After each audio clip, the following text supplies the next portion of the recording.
الحمد لله نحمده ونستعينه ونستغفره ونؤمن به ونتوكل عليه ونعوذ بالله من شرور أنفسنا ومن سيئات أعمالنا من يهده الله فلا مضل له ومن يضلله فلا هادي له ونشهد أن لا إله إلا الله وحده لا شريك له ونشهد أن سيدنا وسندنا ونبينا وحبيب ربنا وشفيعنا ومولانا محمدا عبده ورسوله صلى الله تعالى عليه وعلى آله وصحبه وبارك وسلم تسليما كثيرا كثيرا أما بعد فأعوذ بالله من الشيطان الرجيم بسم الله الرحمن الرحيم ولما جاءهم كتاب من عند الله مصدق لما معهم وكانوا من قبل يستفتحون على الذين كفروا فلما جاءهم ما عرفوا كفروا به فلعنة الله على الكافرين بئس ما اشتروا به أنفسهم أن يكفروا بما أنزل الله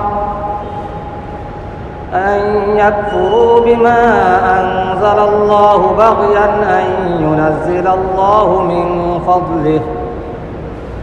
أن ينزل الله من فضله على من يشاء من عباده فباءوا بغضب على غضب وللكافرين عذاب مهين بارك الله لنا ولكم في القرآن العظيم ونفعنا وإياكم بالآيات والذكر الحكيم اللهم لا علم لنا إلا ما علمتنا إنك أنت العليم الحكيم اللهم لا فهم لنا إلا ما فهمتنا إنك أنت الجواد الكريم رب اشرح لي صدري ويسر لي أمري واحلل عقدة من لساني يفقه قولي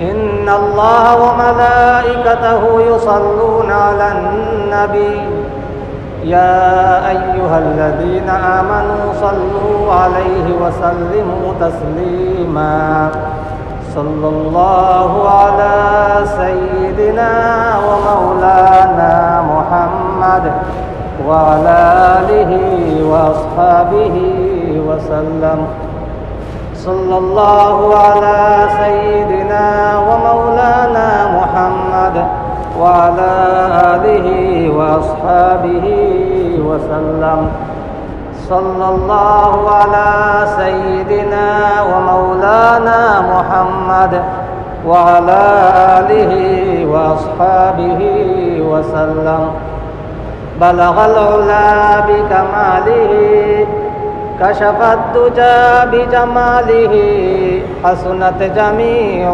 خصاله صلوا عليه وآله بلغ العلا بكماله كشف الدجى بجماله حسنت جميع خصاله صلوا عليه وآله لا إله إلا الله لا إله إلا الله لا إله إلا الله لا إله إلا الله لا إله إلا الله لا إله إلا الله لا إله إلا الله لا إله إلا الله لا إله ইল্লাল্লাহু মুহাম্মাদুর রাসূলুল্লাহ। আল্লাহ পাক রব্বুল আলামিনের মেহেরবানি, আল্লাহ তাআলা আমারে আপনারে আল্লাহর ঘরে নিয়ে আইছেন।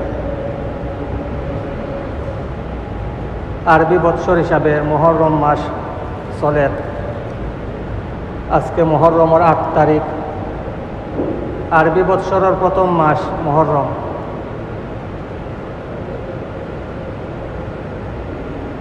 আর মুহররমের 10 তারিখ আশুরা খাওয়া হয়।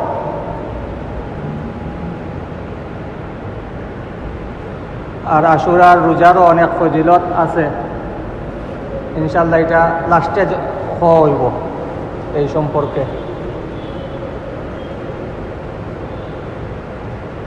তো আল্লাহ পাক রব্বুল আলামিনের তৌফিকে সূরা বাকারার আলোচনা চলিয়ার আজকে আমি সূরা বাকারার 89 নম্বর আয়াত তাকিয়া তেলাওয়াত করছি। ইহুদি হলোর আলোচনা চলে যে আল্লাহ পাক রব্বুল আলামিনে তারারে এই বনি ইসরাইল হলরে আল্লাহ পাক রব্বুল আলামিন অনেক নিয়ামত দান করছিল, কিন্তু তারা বারবার আল্লাহ তাআলার নাফরমানি, আল্লাহ তাআলার অবাধ্যতা করিয়ার, আল্লাহর সাথে ওয়াদা ভঙ্গ করিয়ার। আর অথচ তারা বারবার দাবি করে বলে আমরা পাক্কা ইমানদার। ইহুদিরা সবসময় মুখে দাবি করিয়া থাকে যে আমরা ইমানদার, আখিরাত বেহেশত আমরা লাগিয়ে রাখা হয়েছে, জান্নাত আমরাই যাইব, আমরা ছাড়া আর কেউ যাইতো নাই। যদি কোনো কারণে আমরা জাহান্নামে যাওয়াও লাগে, বেশি দিন থাকতাম নাই, আবার আমরা রেখিতা করা হইব, জান্নাত দেওয়া হইব, এইরকম দাবি সবসময় করিয়ায়। ইহুদিরা জানতো, বনি ইসরাইল হলে জানতো যে শেষ নবী আইবা দুনিয়ার মধ্যে, এবং তাই একসময় হিজরত করিয়া মদিনাত আইবা। এই কারণে ইহুদি হল ইয়ামন তাকিয়া মদিনাত আইয়া অবস্থান করে। মদিনাত আইয়া থাকে বনু নজির, বনু কুরায়জা, বনু কায়নুকা, এইরকমভাবে ইহুদি হলর গোত্র তারা আইয়া অবস্থান করিয়া আছে কোনানো মদিনার মধ্যে। উদ্দেশ্য কিতা?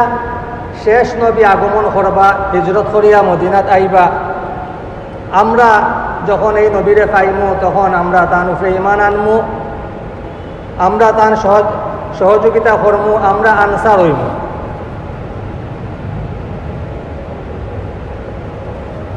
যখন এই মদিনার আদিবাসী আগে থেকে যারা আসলা মুশরিক হল, আওস খাজরাজ,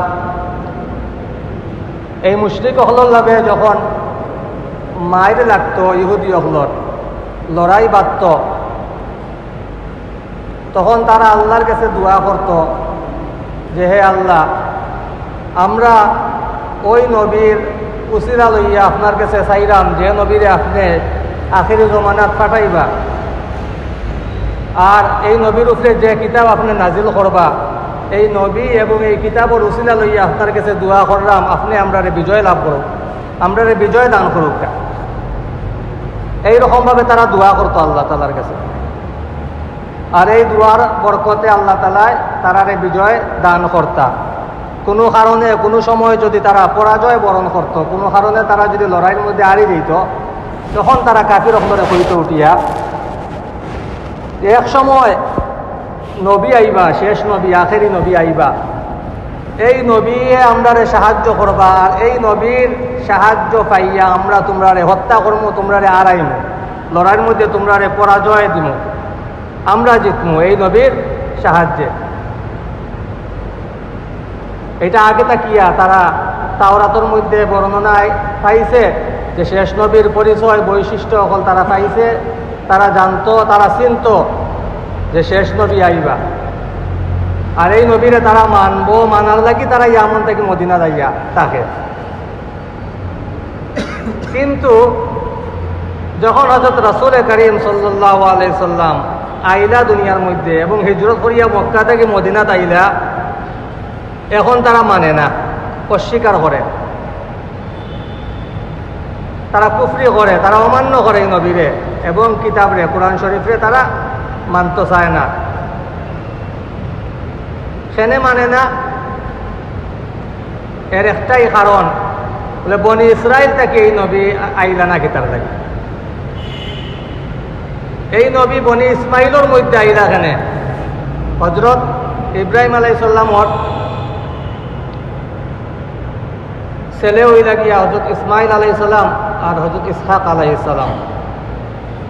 হজরত ইসমাইল আলাইহিস সালাম থেকে যে বংশধারা পরবর্তী প্রজন্ম যেগুলো আইছে, এই হজরত ইসমাইল আলাইহিস সালামের বংশ হইল গিয়ে ওই কুরাইশ বংশ, আর এই কুরাইশ বংশ থেকে নবী আইছেন।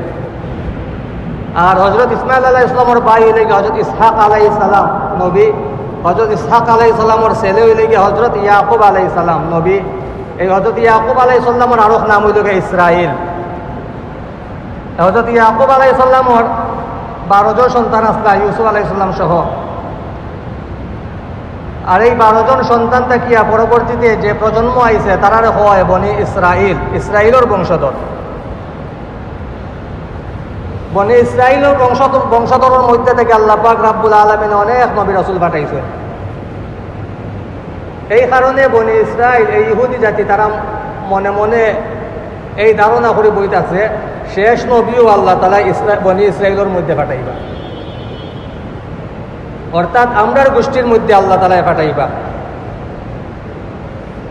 যখন বনি ইসরাইলের মধ্যে আল্লাহ তাআলা শেষ নবী না পাঠাইয়া বনি ইসমাইলের মধ্যে পাঠাইলা, এখন তারার কত হইল গিয়া যে বনি ইসরাইলের মধ্যে এখানে আইলা না এই নবী, এখন এই নবী মানতাম রে আমরা। এই আলোচনা আল্লাহ পাক রাব্বুল আলামিন এই শুরু করছেন 89 নম্বর আয়াত তাকিয়া। ওয়ালাম্মা জাআহুম কিতাবুম মিন ইনদিল্লাহ, যখন তারার কাছে আল্লাহ তাআলার পক্ষ থেকে কিতাব নাজিল হইল, কিতাব আইল অর্থাৎ কোরআন শরীফ। মুসাদ্দিকুল লিমা মাআহুম, এমন এক কিতাব যে কিতাবে তারার কিতাব রে, তারার কাছে যে কিতাব আছে অর্থাৎ তাওরাত, এই তাওরাতেরও সত্যায়ন করে। وَكَانُوا مِنْ قَبْلُ يَسْتَفْتِحُونَ عَلَى الَّذِينَ كَفَرُوا, আর পূর্ব তাকিয়াই এই ইহুদি জাতি বনি ইসরাইল হলে আগে তাকিয়াই কাফির হলর বিপক্ষে তারা বিজয়ী হওয়ার লাগে প্রার্থনা করতো আল্লাহ তাআলার কাছে এই আখেরি নবী এবং আখেরি কিতাবর উসিলা লইয়া। আগে থাকি তারা এইরকম ভাবে দোয়া করত। ফালাম্মা জাআহুম, যখন এই নবী আইল্লা তারার কাছে, মা আরাফু, যে নবীরে তারা চিনত, কাফারু বিহি, এখন তারা অমান্য করলো, এখন তারা আর মানে না। তারা কত কষ্ট করিয়া এখানোর মধ্যে অবস্থান করিয়া আছে মদিনার মধ্যে, উদ্দেশ্য হইলে গিয়ে শেষ নবীরে মানত। কিন্তু যে কাফির হকলের বিরুদ্ধে, যে কাফির হকলের বিপক্ষে তারা বারবার এইরকম ভাবে এই কথা কইতো যে আমরা শেষ নবীরে মানমু, শেষ নবীর সহযোগিতায় আমরা তোমরা হত্যা করমু। এখন দেখা যায় শেষ নবী আওয়ার পরে যে কাফির হলে এই নবীর কোনো পরিচয় আগে থেকেই জানতো না, এই মদিনার অধিবাসী তারা নবীরে মানি লইল, তারা নবীরে মানিয়া তারা আনসার হয়ে গেল। আর যে ইহুদি হলে আগে থেকে নবীরে চিনত, পরিচয় জানতো, এই ইহুদি হলে এই নবীর অমান্য করে লইল। ফালানাতুল্লাহি আলাল কাফিরিন, তো আল্লাহ পাক রব্বুল আলামিন কইরা আল্লাহর লানত এই সমস্ত কাফির হলোর উপর, আল্লাহ তাআলার অভিশাপ। বিসা মাশতারাউ বিহি আনফুসাহুম আন ইয়াকফুরু বিমা আনজালাল্লাহ, তারা নিজর জানরে কুফরির বিনিময়ে যেন বিক্রি করে লইল। নিজর জানরে কিতা করছে, কুফরির বিনিময়ে বিক্রি করল, অর্থাৎ তারা কুফরি অবলম্বন করলো, কুফরি লই লিল, আর তারার জানরে জাহান্নামের মধ্যে ডাললো, তারার জান বিক্রি করে দিল জাহান্নামের লাগিয়া। আর তারা কুফরি অবলম্বন করলো। আল্লাহ পাক রাব্বুল আলামিন কইরা তারা যে এই যে খরিদ করলো কুফরিরে, নিজের জানরে বিক্রি করলো আর কুফরি লইল, এটা বড় মন্দ জিনিস তারা লইছে। আই ইয়াকফুরু, যে তারা কুফরি করলো বিমা আনজালাল্লাহ, আল্লাহ যা নাজিল করছেন, আল্লাহ তাআলা যা নাজিল করছেন অর্থাৎ কোরআন শরীফ, এইটারে অস্বীকার করিয়া তারা বড় মন্দ কাম করলো, মন্দ জিনিস লইল, অর্থাৎ কুফরিটা লইল, অর্থাৎ তারা ইমানোর উপরে কুফরিরে প্রাধান্য দিল, ইমানোর উপরে কুফরিরে প্রাধান্য দিল। তারা আগে থেকেই জানতো চিনতো নবীরে, তার বাদেও মানল না, তারা কুফরি করলো। ওইটা এটা বড় মন্দ খাম। কি তার কারণে এই কাজ করলো কেন তারা? বা জ্ঞান, যে হিংসার কারণে, হিংসা যে আমরার বংশের মধ্যে এখানে হইলা নাই নবী, এইটা যেন তারা আল্লাহর উপরে একটা অভিযোগ আপত্তি তুললো, জেলা শয়তানে আপত্তি তুলছিল যে আপনি মাটির তৈরি মানুষরে সম্মান দিতে চাইরা, সম্মানই বানাইতে চাইরা, অথচ আমি শয়তান, আমি হইলাম কি আগুনের তৈরি, শ্রেষ্ঠত্ব আমার, আমি পাইতাম আসলাম, আমি পাওয়ার উপযুক্ত। ঠিক তেমনিভাবে এই ইহুদি হলে যেন আল্লাহ তাআলার উপরে অভিযোগ করল যে আপনি বনি ইসরাইলের মধ্যে শেষ নবী না পাঠাইয়া কেন বনি ইসমাইলের মধ্যে পাঠাইলা, এই কারণে আমরা মানতাম নাই। বা জ্ঞান, এই হিংসা, এই হটকারিতার দরুন তারা অস্বীকার করলো, অমান্য করলো, কুফরি করলো। আইয়ুনাজ্জিলাল্লাহু মিন ফাদলিহি আলা মান ইয়াশাউ মিন ইবাদি, যে আল্লাহ তাআলা নাজিল করেন তার অনুগ্রহ অর্থাৎ ওহী, আল্লাহ তাআলা ওহী নাজিল করেন আলা মান ইয়াশাউ মিন ইবাদিহি, তার বান্দাগুলোর মধ্যে থেকে যার উপরে ইচ্ছা। আল্লাহ তাআলা যারে ইচ্ছা ওহী দেন, যারে ইচ্ছা নবী বানায়, যে বংশ তাকে চাইন আল্লাহ তাআলা, এটা আল্লাহ তাআলার ক্ষমতা, আল্লাহ তাআলার কুদরত। আল্লাহ পাক রব্বুল আলামিনে যারে ইচ্ছা দান এই অনুগ্রহ, এই ওহী আল্লাহ তাআলা দান করেন। এইটা কেন আল্লাহ করলা, এই কারণে তারা মানল না। فباءوا بغضب على غضب وللكافرين عذاب مهين। সুতরাং তারা এইরকম ভাবে গজবের উপরে গজব লইল, গজবের উপরে গজব পাওয়ার উপযুক্ত হয়ে গেল। এ হইল গিয়া তারা তাওরাতের মধ্যে পরিবর্তন করল। 2 নম্বর হইল গিয়া তারা কোরআনকে অস্বীকার করল, তাওরাতের মধ্যে পরিবর্তন করছে, আল্লাহ তাআলার গজবের উপযুক্ত হইল। কোরআন শরীফে অস্বীকার করলো, মানল না, আবার তারার উপরে গজবের উপযুক্ত তারা হইল। শেষ নবী আইলা, শেষ নবীরে মানল না, গজবের উপযুক্ত হইল। ঈসা আলাইহিস সালামরে তারা মিথ্যাবাদী হইল, গজবের উপযুক্ত হইল। হযরত রাসূল কারীম সাল্লাল্লাহু আলাইহি সাল্লামরেও মিথ্যাবাদী হইল, গজবের উপযুক্ত হইল। এইরকম ভাবে একটার বাদে একটা গরুর বাচ্চারে পূজা করা শুরু করলো, গজবের উপযুক্ত হইল। এইভাবে একটার পরে একটা তারা খালি গজব যেন কামাই করেন, আল্লাহ তাআলার গজব তারা এইরকম ভাবে কামাই করেন। ও আল্লাহ পাক রব্বুল আলামিন কইরা ফাবাউ বিগাযাবিন আলা গাযাব, গজবের উপরে গজব পাওয়ার তারা উপযুক্ত হইল। ওয়ালিল কাফিরিনা আযাবুম মুহিন, আর কাফির হল লাগিয়া বড় অপমানজনক শাস্তি। আযাবটা কাফির হল লাগিয়া, কিতাবের মধ্যে লেখরা কাফির হলর লাগে যে শাস্তি দেওয়া হইব, কাফির হলরে জাহান্নামের শাস্তি দেওয়া হইব, ওইটা এইটা হইল গিয়া অপমানজনক শাস্তি দেওয়া হইব। আর মুসলমান বদ আমল বেআমল থাকলে যে মুসলমান জাহান্নামে যাইব, ওইটা এই শাস্তিটা অপমানজনক শাস্তি নাই, বরং যেমনিভাবে কাফরে দোয়া হয়, সাবান লাগানি হয় এবং এটারে ফিটানি হয়, কাপড়ের কিতা করা হয়, ফিটানি হয়, কিতার লাগি তার থেকে ময়লা দূর করার লাগিয়া। এরপরে আবার ইস্ত্রি করা হয়, গরম জিনিস তার উপরে দেওয়া হয়, এটা কাপড়ে সুন্দর করার লাগিয়া। ঠিক তেমনিভাবে মুসলমান যে সমস্ত মুসলমান গুলার কারণে জাহান্নামে যাইব, ওরা তারারে যে জাহান্নামও ফালানি হইব কিতার কারণে, বলে তারারে সুন্দর করার লাগিয়া, তারারে পরিষ্কার করিয়া, গুনার থেকে পাক সাফ করিয়া তারারে জান্নাতে দেওয়া হইব। আর কাফির হলরে যে জাহান্নামে ফালানি হইব, ডালা হইব, ওরা তারারে অপমানজনক শাস্তি দেওয়ার লাগিয়া কাফির হলর লাগি জাহান্নাম। وَإِذَا قِيلَ لَهُمْ آمِنُوا بِمَا أَنزَلَ اللَّهُ, যখন তারারে হওয়া হয়, এই ইহুদি হলরে হওয়া হয় যে তোমরা ঈমান আনো আল্লাহ তাআলা যা নাজিল করছেন, অর্থাৎ কোরআন শরীফ যে আল্লাহ তাআলা নাজিল করছেন এইটার উপরে তোমরা ঈমান আনো, তখন তারা উঠিয়া হয় قالوا نؤمن بما أنزل علينا ويكفرون بما وراءه, তখন তারা উঠিয়া হয় আমরার উপরে যেটা নাজিল হয়েছে অর্থাৎ তাওরাত, আমরার উপরে তাওরাত নাজিল হয়েছে, আমরা এটা মানি, এছাড়া যা কিছু আছে আমরা তারা এগুলা মানে না। অর্থাৎ তারা সরাসরি কোরআন শরীফে বুঝাইতো স্যার যে আমরা সরাসরি অস্বীকার করলাম না, বরং আমরা তো কিছু মানি, আমরা তো তাওরাত মানি, আমরা তাওরাতের উপরে ইমানদার, তাওরাতরে মানি, আমরা মুমিন। তারা হয়তো হর যে নুমিনু বিমা উনজিলা আলাইনা, শুধুমাত্র আমরার উপরে আল্লাহ যা নাযিল করছেন আমরার উপরে যা নাযিল হইছে অর্থাৎ তাওরাত, এই তাওরাত আমরা মানি। ওয়ায়াকফুরুনা বিমা ওয়ারাআ, এছাড়া যা কিছু আছে আর যত কিতাব আছে এগুলারে তারা অস্বীকার করে, মানতে চায় না। ওয়াহুয়াল হাক্কু মুসাদ্দিকাল লিমা মাআহুম, অথচ আল্লাহ পাক রব্বুল আলামিন ইরশাদ ফরমাইরা যে অথচ এটা তো হক, কোরআন শরীফ তো হক, এটা তো আল্লাহ তাআলার পক্ষ থেকে নাযিলকৃত। যেমনিভাবে তাওরাত আল্লাহ তাআলার পক্ষ থেকে নাযিল করা হয়েছিল, ঠিক তেমনিভাবে কোরআন শরীফ তো আল্লাহ তাআলার পক্ষ থেকে নাযিল করা হয়েছে। এটাও সত্য এবং এটা সত্যায়িত করে তোমাদের কাছে, তাদের কাছে যা কিছু যা আছে, অর্থাৎ তাওরাতেও সত্যায়িত করে। তাইলে তুমি তাওরাতরে মানো, তাহলে তাওরাতের মধ্যে কোরআনের কথা আইছে, কোরআন মানো না, তাইলে তাওরাত সামনে মানলা।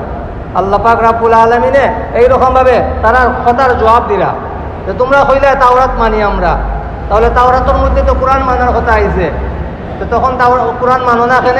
তখন তো কোরআন না মানলে তো তাওরাতও মানা হইল না। তাইলে বোঝা গেল তোমাদের কথার মধ্যে তোমরা সত্য নাই, তোমরা তাওরাতও মানো না। এরপরে আবার আরেকটা এইরকম ভাবে জবাব দেওয়া তারার কথার, কুল ফালিমা তাকতুলুনা আম্বিয়া আল্লাহি মিন ক্বাবলু ইন কুনতুম মুমিনিন, যদি তোমরা হাসাও ইমানদার হইয়া থাকো, মুমিন হইয়া থাকো, তাওরাতে বিশ্বাস হইয়া থাকো, তাইলে হে রাসূল সাল্লাল্লাহু আলাইহি সাল্লাম আপনি তারারে হইয়া দোকা, আপনি তারারে জিগাওকা যে তোমরা নবী হলরে হত্যা করলে এখানে আগে। হযরত জাকারিয়া আলাইহিস সালাম রে, হযরত ইয়াহইয়া আলাইহিস সালাম রে তাইন তো নতুন কোনো কিতাব লইয়া আইছেন না, তাইন তো তাওরাতের কথাও কইছেন, তাইলে তখন তোমরা হত্যা করলে এখানে এই সমস্ত নবী হলরে। তাহলে বোঝা গেল তোমাদের কথার মধ্যে তোমরা সত্য নাই, তোমরা তাওরাতেও বিশ্বাসী নাই। ওয়ালাকাদ জাআকুম মূসা বিল বায়িনাতি সুম্মা ইত্তাখাযতুমুল ইজলা মিন বাদিহি ওয়া আনতুম যালিমুন। এছাড়াও আল্লাহ পাক রব্বুল আলামিন ইরশাদ ফরমাইরা, যখন তোমাদের কাছে হযরত মূসা আলাইহিস সালাম আইছিলা সুস্পষ্ট মুজিজা হল লইয়া, সুম্মা ইত্তাখাযতুমুল ইজলা মিন বাদিহি, যখন হযরত মূসা আলাইহিস সালাম তুর পাহাড়ও গেলা, তখন তোমরা গরুর বাচ্চা বানাইয়া এটার পূজা শুরু করে দিলা। হযরত মূসা আলাইহিস সালাম থাকা অবস্থায়ও তোমরা এইরকম ভাবে একটা গরুর বাচ্চারে বানাইলা, সোনা স্বর্ণ দিয়া চামি দিয়ে বানাইছিল। আর হযরত জিবরাইল আলাইহিস সালামের পাওয়ার নিচের মাটি এই গরুর বাচ্চার স্বর্ণ নির্মিত এই গরুর বাচ্চার মধ্যে দেওয়ার কারণে এটা আওয়াজ দেওয়া শুরু করলো, আম্বা আম্বা হওয়া শুরু করলো। এখন তারারে সামিরি উঠে হইল, হযরত মূসা আলাইহিস সালাম তোর পাহাড়ও গেছেন আল্লাহ পূজা, আল্লাহরে দোকানে গেছেন, আল্লাহ তো আইছেন, ও হইল কি আমরার মাহবুদ। এইভাবে তারা এই গরুর বাচ্চার পূজা শুরু করে দিল। বলে কি পরিমাণ আকল নষ্ট হইলে একটা বেআকল, গরুর বাচ্চার তো কোনো আকল নাই, এই বেআকল একটা জিনিসের পূজা শুরু করে দিলে তোমরা। আকল নাই বলতে মানুষের মতো আর কি, বুঝ নাই, এমনি কিছু কিছু আকল আছে, পশু পাখির মধ্যে কিছু কিতা আছে, আকল আছে। এই কারণে দেখুন যেন গরু যদি রাস্তা পায় যায়, গর্ত তাহলে গর্ত পড়তো না, গাছ তাহলে গাছের মধ্যে পড়তো না, এইটা বুঝে যে এইখানেও গেলে আমি পড়ে যাই, এই বুঝ তার আছে। তোমরা একটা পশুর বাচ্চারে পশুরে মাহবুদ বানাই দিলাই, তাহলে তোমাদের আকল কতটুকু? ওয়ারানতুম যালিমুন, তোমরা তো জালিম, তোমরা তো জালিম হল। আল্লাহ পাক রব্বুল আলামিন ইরশাদ করেন। এরপরে এগুলা গেছে আগে, আবার তারা স্মরণ করে দেওয়া যে দেখো তোমরা এই কাজ করছো। وَإِذْ أَخَذْنَا مِيثَاقَكُمْ وَرَفَعْنَا فَوْقَكُمُ الطُّورَ, আরো বলি গেলাইনি তোমরা, স্মরণ করো ওই দিনের কথা যেদিন তোমাদের সাথে তোমাদের কাছ থেকে আমি অঙ্গীকার লইছিলাম যে তাওরাত, তারা বারবার হযরত মূসা আলাইহিস সালামরে জোর করে বলে আমরা লাগি একটা কিতাব আপনি লইয়া উকা, আল্লাহ তাআলার পক্ষ থেকে বিধিবিধান সম্পর্কিত কিতাব লইয়া উকা, এই বিধান আমরা এইরকম ভাবে জানি এর উপরে আমল করব। বারবার হযরত মূসা আলাইহিস সালামরে তারা জোর করে, তো হযরত মূসা আলাইহিস সালাম গেছেন তুর পাহাড়, তাওরাত আনাত আল্লাহ তাআলার হুকুমে। যখন তাওরাত লইয়া আওয়া হইল, বিধান হল তারার সামনে রাখা হইল, এখন কয় আমরা মানতাম না, আগে বারবার হইল আনবার লাগিয়া বিধান হুকুম আহকাম আনবার লাগে আল্লাহ তাআলার পক্ষ থাকি, এখন যখন আইলো এখন হয় মানতাম না। এইখানে এই উল্টা পাল্টা করে তারা। এই ও আল্লাহ তাআলা এরশাদ ফরমাইরা, তোমরা তো আমার সাথে অঙ্গীকার করিয়া অঙ্গীকার ভঙ্গ করছো। ওয়া রাফা'না ফাওকাকুমুত তুর, এই কারণে তোমরার মাথার উপরে আমি তুর পাহাড়ে উঠাইছি, যে কও মানবাই, যদি মানতাই না কওতেও পাহাড় ফেলাই দিম তোমরার মাথার উপরে। এটা হইলে গিয়ে উদাহরণ। এইরকম ভাবে আমি আগেও কইছিলাম, আগে আলোচনা গেছিল এটা, যে প্রশ্ন আইতে পারে শরীয়তের মধ্যে তো জোর জবরদস্তি নাই, তাইলে আল্লাহ তাআলা তোর পাহাড় তারার মাথার উপরে উঠাইয়া এই জোর জবরদস্তি এখানে করলা। বলে এইটা হইল গিয়া এই যে তারা অঙ্গীকার তারা খুব ভঙ্গ করছে, এই অঙ্গীকার রক্ষা করার লাগিয়া এখানে তোমরা অঙ্গীকার ভঙ্গ করলাই। আগে কইলাই মানবাই, এখন এখানে মানতাই না কও, এইটা মানানির লাগিয়া।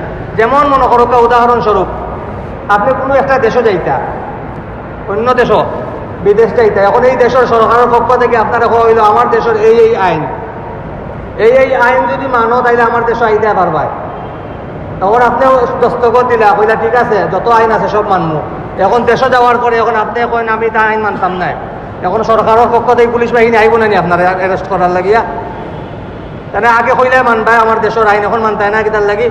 এই এখন এগুলো এটারে কিতা করা হইব, অ্যারেস্ট করা হইব, জেলও নেওয়া হইব, বলে আইন অমান্য করার কারণে। ঠিক তেমনি ভাবে উদাহরণ, ঠিক তেমনি ভাবে তারা হইল তাওরাত মানমু, কিতাব আনুকা আমরা মানমু, হুকুম আহকাম মানিয়া চলমু। এখন হয় মানতাম না, এখানে মানতাই না, ও তোর পাহাড় তারার মাথার উপরে উঠানি হয়েছে, এখন তারা সেজদাত করে গেছে। এরপরেও শেষ নাই, এই তোর পাহাড় মাথার উপরে, এরপরেও মুখে মুখে হয় আমরা মানি লইলাম, আমরা শুনলাম, আর মনে মনে হয় এটা মানতাম না। অথবা প্রথমে তারা এইরকম ভাবে মানতে তৈয়ার নাই, মনে মনে কর হযরত মুসা আলাইহিস সালাম আসেন এখনো দুনিয়াত, হযরত হারুন আলাইহিস সালাম আসেন, তোর পাহাড় মাথার উপরে আইলেও সমস্যা নাই, তাই দোয়া করবা, আমরা লাগি সুপারিশ করবা, এটা আযাব হয়ে যাবে। আরো কত আযাব হল আমরা সামনে আইসলো, এটা নবীর দোয়া, এটা সব গেছে গিয়া। সুতরাং এটা মানার কথা না হইলেও হইব, মানে মানতাম না এইখান থেকে, এইটার উপরে আমরা যদি থাকি তাহলে সমস্যা হইতো না। কিন্তু যখন দেখলো না তোর পাহাড় আর মাথার উপরে থেকে সরেন না, এটা রয়েছে যে কোনো সময় পড়ে যেতে পারে, এখন কয় যে ঠিক আছে আমরা মানলাম। কয়েকদিন বাদে আবার যখন স্বাভাবিক অবস্থা তাইল, আবার তারা অস্বীকার করা শুরু করলো। ওই সামনে আইব এই সম্পর্কে। আল্লাহ পাক রব্বুল আলামিন তোর পাহাড় মাথার উপরে উঠাইলা, তারা কইলা খুযু মা আতাইনাকুম বিকুওয়াতিন ওয়াসমাউ, যে আমি যা বিধিবিধান হুকুম আহকাম আমি তোমরারে দিছি, দান করছি, এইটারে শক্তভাবে ধরো, অর্থাৎ এটার উপরে আমল করো। ওয়াসমাউ, আর মন দিয়া এটা শুনো। ক্বালু, তারা উঠিয়া কয় সামিআনা, আমরা শুনলাম। ওয়া আসাইনা, আর আমরা মানলাম না। আমরা শুনলাম আর মানলাম না। ওই যে আগে কইছিল মানতাম না, ওই একই সাথে এই শব্দটা আইছে। তারা অবস্থা এইরকম, তারা এক মুখে হয় শুনলাম, আর মুখে হয় আর কি মানলাম না। হয়তো আসলে আমি শুনলামও মানলামও, তারা হয় না শুনলাম কিন্তু মানলাম না। এইরকম ভাবে আপনার এই ইহুদি জাতি এইরকম আপনার অবাধ্য আর নাফরমান, এইরকম দুষ্কৃতিকারী এগুলা।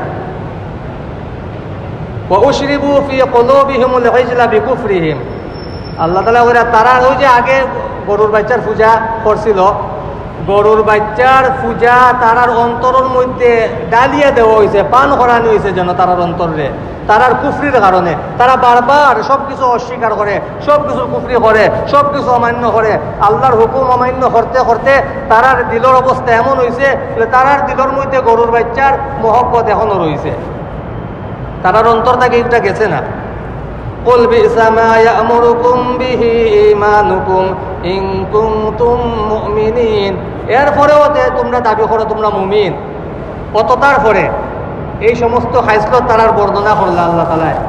এরপরেও যে তোমরা আমরা মুমিন, আমরা ইমানদার, তো তোমরা ইমানে কিতা কথা শিক্ষা দেয়নি তোমরারে আল্লাহ তাআলা কইরা, তোমরার ইমানে তো বড় মন্দ শিক্ষা তোমরারে দেয়, মন্দ হুকুম তোমরারে করে, নবী হলরে হত্যা করো, তাওরাতরে পরিবর্তন করিলাও, কুরআন শরীফরে অস্বীকার করো, শেষ নবীরে মানো না, গরুর বাচ্চার পূজা করো, এত কিছু করো, আবার তোমরা আমরা ইমানদার, আমরা পাক্কা মুমিন। তোমাদের ইমানে কিতা তোমরারে এগুলা শিখায়নি, এইটা হুকুম তোমরারে দেয়নি, তো তোমাদের ইমানে তোমরারে বড় মন্দ জিনিস হইয়া দেয়। বড় মন্দ তোমাদের ইমান, অর্থাৎ এটা তোমাদের ইমান না, এটা তোমরা তো কুফরি। তোমরা যে হইরা আমরা ইমানদার, আসলে তোমাদের এই কর্মকাণ্ডে বোঝা যায় যে তোমরা ইমানদার নাই, তোমরা তো কাফির, তোমরা তো তোমাদের অন্তরের মধ্যে ইমান নাই, তোমাদের অন্তরের মধ্যে কুফরি ভরা। এই সূরা বাকারার শেষ হইল 94 নম্বর আয়াত, 93 নম্বর আয়াত শেষ হইল। ইনশাআল্লাহ আগামীতে 94 নম্বর আয়াত থেকে আলোচনা করা হইব। তো আল্লাহ পাক রব্বুল আলামিনে আমারে আপনারা যে দান করছেন মুহররম মাস, আজকে হইল গিয়া কইছিলাম মুহররমের 8 তারিখ, আগামী খাইল হইল গিয়া মুহররমের 9 তারিখ, রবিবারে হইল গিয়া মুহররমের 10 তারিখ। এখন আফজালুস সিয়ামি বাদা রমাদান শাহরুল্লাহিল মুহাররম, হাদিস শরীফের মধ্যে আইছে রমজান শরীফ পরে সবথেকে ফজিলতপূর্ণ রোজা হইল গিয়া মুহররমের রোজা, এই আশুরার রোজা, আমরা যেটা কই আশুরার রোজা, মুহররমের 10 তারিখের রোজা। সিয়ামু ইয়াউমি আশুরা আহতাসিবু আলাল্লাহি আন ইউকাফিরা সানাতাল্লাতী ক্বাবলা, হাদিস শরীফের মধ্যে আইছে আশুরার দিন রোজা রাখলে আল্লাহ রাসূল কইরা আমি আশা রাখি আল্লাহ তাআলার নিকট যে পূর্ববর্তী 1 বৎসরের গুনাহ আল্লাহ তাআলা মাফ করে দিবা। সুবহানাল্লাহ। সগীরা গুনাহ, কবিরা গুনাহ তওবা ছাড়া মাফ হয় না, কোরআন শরীফের আয়াত এবং হাদিস দ্বারা প্রমাণিত।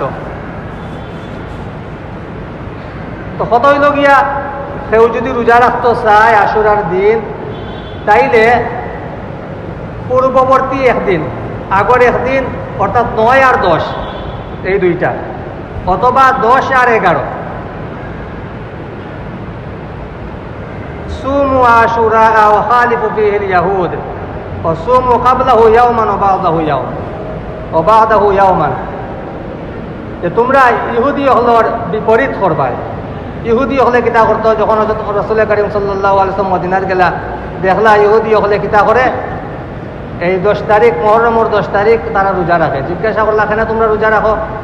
বলে আজকের দিন আল্লাহ পাক রব্বুল আলামিনে হযরত মূসা আলাইহিস সালাম রে এবং বনি ইসরাইল হলরে ফেরাউনের কবল থেকে মুক্তি দান করছিলা, আর ফেরাউন এবং ফেরাউনের বাহিনীরে আল্লাহ তাআলা সমুদ্রের মধ্যে ডুবাইয়া মারছে। এই কারণে হযরত মূসা আলাইহিস সালামের শুকরান এই রোজা রাখছিলাম মুহররমের 10 তারিখ, আমরা তান অনুসরণে আমরাও এই দিনের রোজা রাখি। আল্লাহ রাসূল ইরশাদ ফরমাইলা, তোমাদের তাকিয়া তো আমার সাথে সম্পর্ক বেশি, এক নবীর সাথে আরেক নবীর সম্পর্ক সবথেকে বেশি, কইরা আমার সাথে সম্পর্ক এই মূসা আলাইহিস সালামের বেশি, আমার উপরে তার হক বেশি, সুতরাং এই রোজা তো আমিও রাখতাম। তো তাই হযরত রাসূল কারীম সাল্লাল্লাহু আলাইহি ওয়াসাল্লাম 10 তারিখ রোজা রাখলা, আর সাহাবারা কইলা যে তোমরা এইরকম ভাবে কিতা করবা, আগামী বছর যদি আমি জীবিত থাকি তাইলে আমি 2টা রোজা রাখবো, আগর দিন সাথে 9 তারিখ এবং 10 তারিখ, আগর দিন একটা মিলাইয়া, অথবা 10 তারিখ আর 11 তারিখ পরের দিন মিলাইয়া 2টা রোজা রাখা। তবে মারিফুল হাদিসের মধ্যে আনছেন যে আগে যেহেতু ইহুদি হলে চান্দর মাস হিসাবে আমল করতো এবং আশুরার দিন রোজা রাখত, বর্তমানে কইরা ইহুদি হলে আর এইরকম ভাবে চান্দর মাসের হিসাব করে না ইলা আগরুল্লাহ খান, আর তারা আশুরার দিনের রোজা রাখেও না। সুতরাং এখন যদি আমরা শুধুমাত্র আশুরার দিন একদিন 10 তারিখ যদি রোজা রাখিও, একদিন রোজা রাখলেও তারার সাথে আর মিল থাকতো না, যে কারণে আল্লাহ রাসূলে কইসলা 2টা রাখার লাগিয়া, এই কারণ আর রইছে না। বর্তমানে ইহুদি হলে আর এইরকমভাবে এই রোজা রাখে না, সুতরাং তারা রাখে না, আমরা রাখলাম, সুতরাং তারার সাথে আর মিল হইল না। একটা রাখলেও হইব, মারিফুল হাদিসের মধ্যে আনছেন এই কথাটা।